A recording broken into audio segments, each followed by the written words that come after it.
ఈరోజు సాంబార్ చేస్తున్నాను. సాంబార్కి ముందుగా పొడి సాంబార్ పొడి ఎలా చేసుకోవాలో చూపిస్తాను. ధనియాలు, 4 ఎండుమిరగాయలు, పచ్చిపప్పు, జీలకర్ర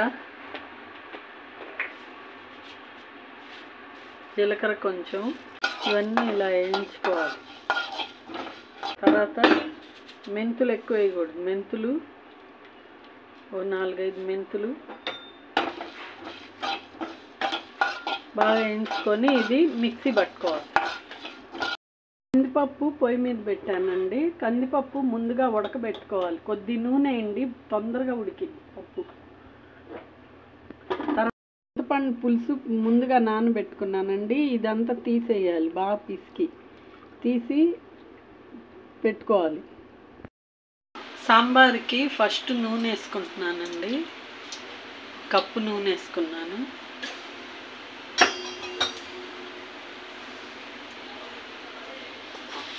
ఆవాలు, జీలకర్ర, ఎండుమిరగాయలు 3 వేసుకోవాలి. ఇవి బాగా వేగాలి. హై కాదు, మరి మీడియం కాదు, అట్లా పెట్టుకొని వేయించుకోవాలి.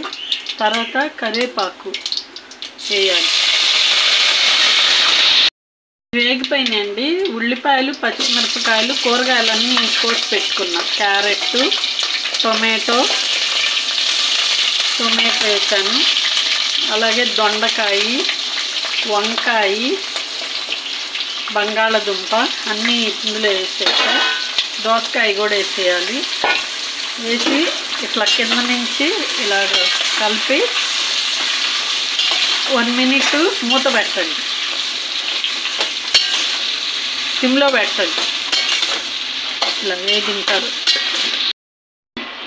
మూత తీసేసి పసుపు 1 స్పూను,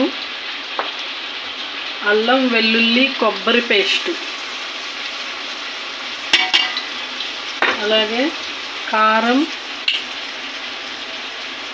1 స్పూన్ వేసాను. మీకు సరిపోయినంత వేసుకోండి. తర్వాత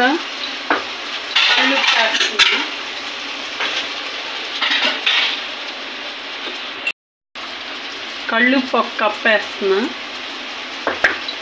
ఇందాక చేసుకున్న మసాలా పొడి కూడా వేస్తున్నా. అన్నీ కలిపి మళ్ళీ కలపండి. బాగా ఇలా కలపండి.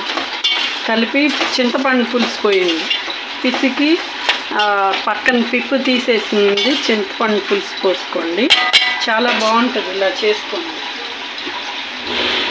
చింతపండు పులుసు మొత్తం ఇలా పోసి మళ్ళీ ఇలా కలబెట్టండి. ఇలా కలపండి. కలిపి కాసేపు హైలో పెట్టి మూత పెట్టండి. మూత పెట్టకూడదు, మూత పెడితే పొంగిద్ది. ముక్కలన్నీ ఉడికిపోయినాయండి. ముక్కలన్నీ ఉడికిపోతే నూనె పైకి వస్తే ఉడికిపోయినట్టు. ఇవి ములక్కాయలు ఉంటే మీరు కూడా వేసుకోండి. ఇట్లా పప్పు ఇలా పల్సగా చేసుకొని వేసేసుకోండి. లాస్ట్లో అన్నీ ఉడికాక లాస్ట్లో ఇలా వేసుకొని పప్పు కలిపి కొత్తిమీర ఉంటే కొత్తిమీర వేసుకోండి. నా దగ్గర అయితే ములక్కాయలు, చిక్కుడుకాయలు, బీన్స్ లేవు. బీన్స్ కూడా మీకుంటే వేసుకోండి. ఇలా చేసుకోండి, చాలా టేస్టీగా ఉంటాయి. మళ్ళీ ఒక మినిట్ సిమ్లో పెట్టుకొని ఉంచండి. అయిపోయిందండి.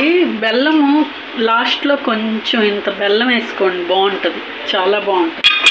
మళ్ళీ కొంచెం ఉప్పు సరిపోలేదు, నేను కొంచెం సాల్ట్ వేస్తున్నాను. సాల్ట్, ఉప్పు, కారం చూసుకోండి. లాస్ట్లో చూసుకొని కలుపుకొని ఇలా వస్తాయండి. మీకు నచ్చితే లైక్ కొట్టండి, షేర్ చేయండి. Thank you all.